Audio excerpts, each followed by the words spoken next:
बिस्मिल्लाहिर्रहमानिर्रहीम news with views के साथ मैं हूं अली रज़ा शाह और आप देख रहे हैं यूट्यूब चैनल। नाज़रीन, फवाद चौधरी ने सारी बातें लीक कर दी हैं। इमरान खान साहब की मीटिंग की और पाकिस्तान तहरीक-ए-इंसाफ के हवाले से जो खुफिया चीज़ें होती रही हैं, उनके जो मुज़ाकरात होते रहे हैं, जो उनकी बातें होती रही हैं और जो गुफ्तगू शनीद होती रही है इलेक्शन के हवाले से, वो सारी लीक कर दी हैं।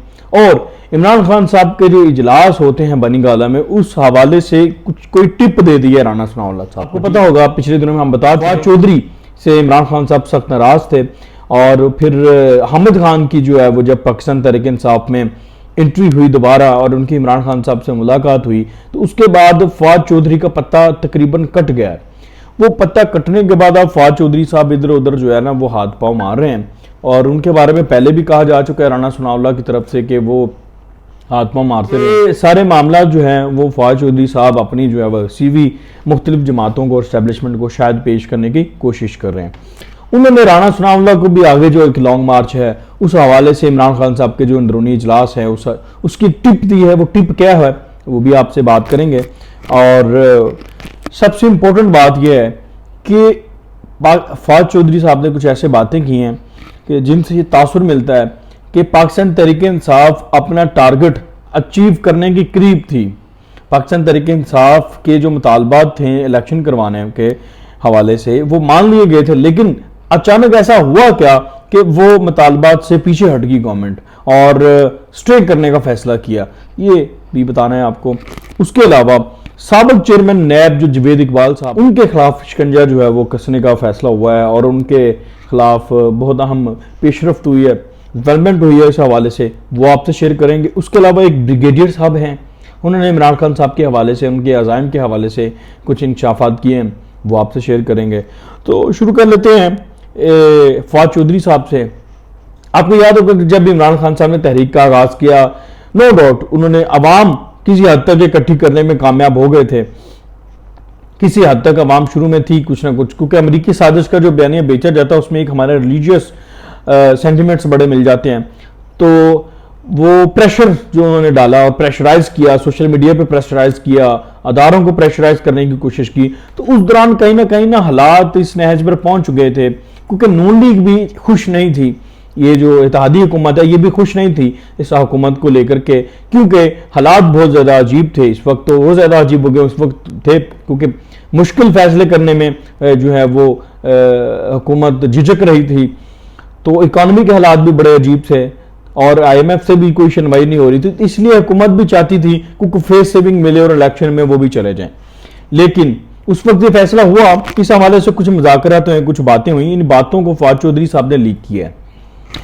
वो पहले तो वो बातें कर लेते हैं। वो फवाद चौधरी साहब क्या कहते हैं? फवाद चौधरी साहब ये कहते हैं कि नून लीग के साथ तय कर लिया गया था कि असम्बलियां तोड़ दी जाएंगी, हम असम्बली में जाएंगे, यानी कि रिजाइन वापस ले लेंगे और असम्बलियां तोड़ दी जाएंगी। और ये तय हुआ था कि असम्बलियां तोड़ने के बाद इलेक्शन की कॉल दी जाएगी, ठीक है। लेकिन रातों रात नून लीग अपने मौकफ से मुकर गई, ठीक है। अगर अदारे ना चाहते तो हमारी हुकूमत नहीं गिरती। पाकिस्तान की सियासत में एस्टेब्लिशमेंट प्लेयर है, वो कैसे न्यूट्रल हो सकता है?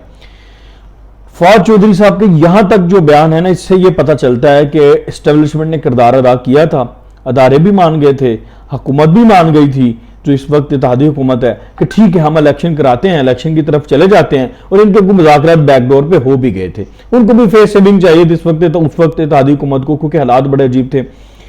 तो उसके बाद अचानक हुआ क्या कि जो नून लीग है या इत्तेहादी गवर्नमेंट है, वो उस जो एक कमिटमेंट की थी या जो जुबान दी थी या जो बात की थी इलेक्शन में जाने की, असम्बलियां तोड़ने की, उससे फिर गई।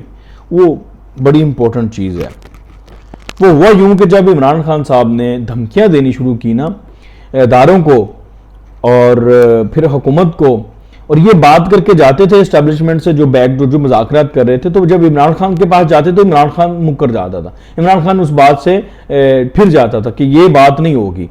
तो ये जब इस तरह की 3-4 चीज़ें हुई तो फिर उन्होंने देखा कि इमरान खान के अज़ाइम और फिर धमकियाँ, बट एक तरफ आप इलेक्शन की बात करें, ठीक है आपकी बात मान ली है, ठीक है, दूसरी तरफ आप धमकियां दे रहे हैं अदारों को। जब अदारों को धमकाने का काम शुरू किया उन्होंने और सरे बाजार में ऐलान करने का काम शुरू किया, सोशल मीडिया पर बाकायदा ट्रोलिंग की जब, और फिर उनके पास कुछ खबरें पहुंची कि फौज के खिलाफ बकायदा जो कैंपेन लॉन्च करने का जो मंसूबा था वो बनी गाला से बना था और उसमें पीटीआई की जो लीडरशिप है वो इन्वॉल्व थी। तो फिर उन्होंने कहा कि एक तरफ तो ये हमारे खिलाफ कैंपेन चला रहा है, एक तरफ तो हमें जो मिलान किया जा रहा है सोशल मीडिया पर, बकायदा प्रोपेगेंडा वॉर जो हमारे खिलाफ स्टार्ट की हुई है, तो दूसरी तरफ हमारे साथ मुज़ाकरात में भी बैठ रहे हैं। तो फिर ये फैसला हुआ कि ठीक है जी कोई बात नहीं, फिर चलते हैं देखते हैं। जब इन्होंने ये अवाम में गए, अवाम में इनकी पब्लिक अपेयरेंस वो कम होना शुरू हो गई, वहां पे पब्लिक बहुत कम आ रही थी और पावर शो इनके बहुत वीक होना शुरू हो गए।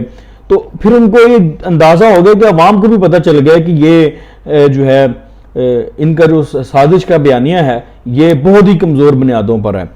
तो फिर उन्होंने भी फैसला किया कि हम हालात अगर बेहतर कर ही सकते हैं, टाइम लगेगा लेकिन हालात बेहतर कर सकते हैं, तो फिर हमें स्टे करना चाहिए। फिर उन्होंने स्टे वो 3-4 चीजें इस तरह की मिली, तो फिर उसके बाद ये फैसला हुआ कि नहीं जी इलेक्शन नहीं कराए जाएंगे, और फिर इस गवर्नमेंट ने स्टे करने का फैसला किया था। अच्छा, ये तो वो बातें हैं जो उन्होंने मुज़ाकरात हो रहे थे एस्टेब्लिशमेंट से या गवर्नमेंट से, इनडायरेक्ट या डायरेक्ट, ये वो बातें जो फवाद चौधरी साहब ने लीक की हैं, बताई हैं। उसके अलावा फवाद चौधरी साहब ने ये कहा कि जब हम दूसरा लॉन्ग मार्च लेकर आएंगे इस्लामाबाद में तो मुसल्लत टोले को पकड़ के बाहर निकालेगा। फिर साथ ही उन्होंने ये कहा कि सियासी जमातों को इतना मजबूर ना किया जाए कि वो मसल्ला विंग बनाने पर मजबूर हो जाए। ये बड़ा खतरनाक जुमला था उनका।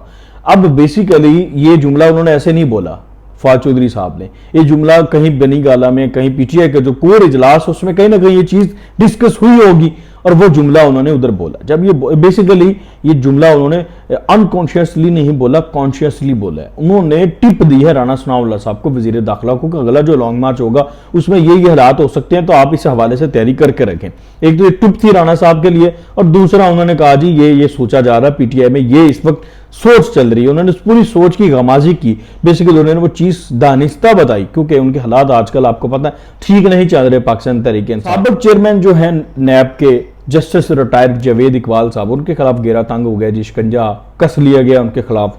आपको याद होगा तैयबा गुल नामी एक खातून थी, उनके साथ उनकी कुछ नाजेबा वीडियोस रिलीज हुई थी मीडिया के ऊपर, और फिर वो फौरन उनको टेक ऑफ कर लिया गया था वीडियोस को।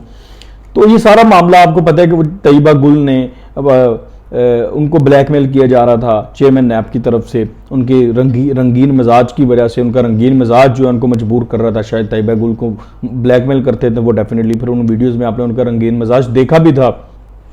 तो तैयबा गुल ने उस हवाले से कंप्लेन की थी, जो पीएम का पोर्टल बनाया था इमरान खान साहब ने, शिकायत का पोर्टल एक है उसके ऊपर।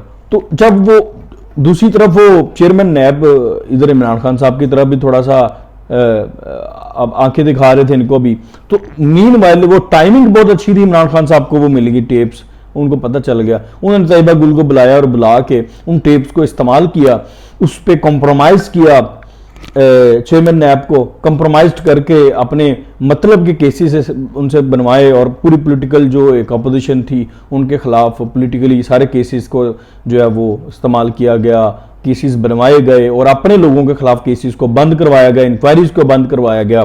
यानी कि उनसे जितना उन वीडियोस की बुनियाद पर ब्लैकमेल किया जा सकता था उनको ब्लैकमेल किया, बजाय उस तैयबा गुल को इंसाफ दिलाया जाता उसको भी इस्तेमाल किया एज ए टिश्यू पेपर, उसको इस्तेमाल करके आगे अपने फवाइद जो है वो लिए। ये पूरा एक क्रिमिनल केस था। अच्छा, अब वो तैयबा गुल जब अब एक तो वो रिटायर हो गए, दूसरा इमरान खान साहब की गवर्नमेंट भी खत्म हो गई है, तो अब तैयबा गुल ने अपनी एक नई कंप्लेन जो है उस चेयरमैन नैब, साबिक जो चेयरमैन है नैब के जस्टिस जावेद इकबाल, उनके खिलाफ पब्लिक अकाउंट्स कमेटी है वहां पर फाइल कर दी है। अब जब वो कंप्लेन वहां पर चली कि अब वो मजाज हैं उनको जस्टिस जावेद इकबाल को बुलाने के, अब जब उनको बुलाया जाएगा उनका भी एहतसाब किया जाएगा। और मेरे पास जो इतलात है वो इतलात ये हैं कि सिर्फ यहां पर नहीं इत्तफा किया जाएगा, बल्कि बहुत सी किकबैक्स और बहुत सी ऐसी चीजें हैं, बहुत सी बेजाब्तगियां हैं इस तैयबा गुल के केस के अलावा जो चेयरमैन नैब के खिलाफ तैयार हैं। वो किसी भी वक्त हुकूमत जो है उनकी फाइल जो है वो खोल सकती है, और वो फाइल खोल के उनको बाकायदा उनका जो है एहतसाब, यानी कि जो कल सबका एहतसाब करते रहे आज उनका भी एहतसाब होगा। उनका एहतसाब का वक्त भी किसी ना किसी वक्त आ सकता है। अचानक आपको पता चल जाएगा जी कि साबिक चेयरमैन नैब को गिरफ्तार कर लिया गया, या साबिक चेयरमैन नैब को के खिलाफ फलां इंक्वायरी खुल गई, या फलां जो है वो उनके खिलाफ केस खुल गया। कुछ ना कुछ आपको मिलेगा बहुत जल्द, क्योंकि उनके खिलाफ पूरा मामला जो है वो तैयार है, क्योंकि वो कॉम्प्रोमाइज थे। अच्छा, तीसरी खबर जो आपसे शेयर कर रही थी वो हैं साबिक जो मशीर एहतसाब हैं इमरान खान साहब के, ब्रिगेडियर मुसद्दिक साहब, उन्होंने एक इंकशाफ किया। बेसिकली उन्होंने इंकशाफ नहीं किया, उन्होंने जो खुर्रम दस्तगीर साहब की बात थी उसको इंडोर्स किया है। खुर्रम दस्तगीर ने जो बात की थी कि इमरान खान साहब ने हम सबको जेलों में डालने का प्लान बना लिया था और उस मंसूबे पर वो काम कर रहे थे, इस जो उनकी ये जो स्टेटमेंट थी उसको बड़ा इस्तेमाल किया गया पॉलिटिकली और उस पर बड़े रिएक्शन भी आया, लेकिन उस स्टेटमेंट को मुकम्मल तौर पर इंडोर्स कर दिया इमरान खान साहब के ही जो मशीर एहतसाब हैं ब्रिगेडियर मुसद्दिक साहब। उन्होंने कहा जी एहतसाब का जो हमारा निज़ाम था या जो हमारा प्लान था, हमारा मंसूबा था कि दिसंबर 2023 तक पीडीएम के लीडरों को सजाएं दिलवाकर जेलों में डालवा दें। यानी कि ये उनका जो इंटरव्यू है उस ये जुवेद चौधरी साहब को उन्होंने इंटरव्यू दिया, उस इंटरव्यू के अंदर उन्होंने जो तासुर ये दिया है कि हमारा मंसूबा था कि दिसंबर 2022 तक पीडीएम के लीडरों को सजाएं दिलवाएं और जेलों में डालें। यानी कि पीडीएम की जो तहरीक चल रही है, जो थोड़ा बहुत इमरान खान साहब को अपोजिशन का सामना था वो भी खत्म कर दिया जाए और उनको जेलों में डाल दिया जाए। उसके बाद इमरान खान साहब आराम से खुले नहाएं और खुले खेलें। खुर्रम दस्तगीर साहब की पूरी स्टेटमेंट को इंडोर्स कर रही है ये बात उनकी, ठीक है। और आखिरी खबर जो आपसे शेयर करनी है वन लाइनर ही है बस कि चेयरमैन नैब जो नए हैं अभी तक उनकी तैनाती का फैसला नहीं हो सका। फैसला तो उनका 2 दिन में हो जाना था लेकिन अभी तक फैसला नहीं हो सका। बेसिकली उसमें डेड लॉक आया हुआ है। डेड लॉक ये है कि जरदारी साहब चाहते हैं कि जस्टिस बाकर साहब को लगाया जाए, ठीक है, और मौलाना फजल रहमान साहब भी अपनी तरफ से एक नाम लेकर आए हैं। वो चाह रहे हैं कि जो साबिक चीफ जस्टिस है दोस्त मोहम्मद खान साहब, उनको जो है वो चेयरमैन नैब लगाया जाए। ये इस तरह की कुछ खबरें हैं ज़राए से हमारे पास आ रही हैं और इस वजह से थोड़ा सा ये डिले का शिकार है ये चेयरमैन नैब की तैनाती। तो ये जैसे ही कंसेंसस होगा इनका उसके बाद जो है ये फैसला कर दिया जाएगा और नया चेयरमैन नैब तैनात हो जाएगा।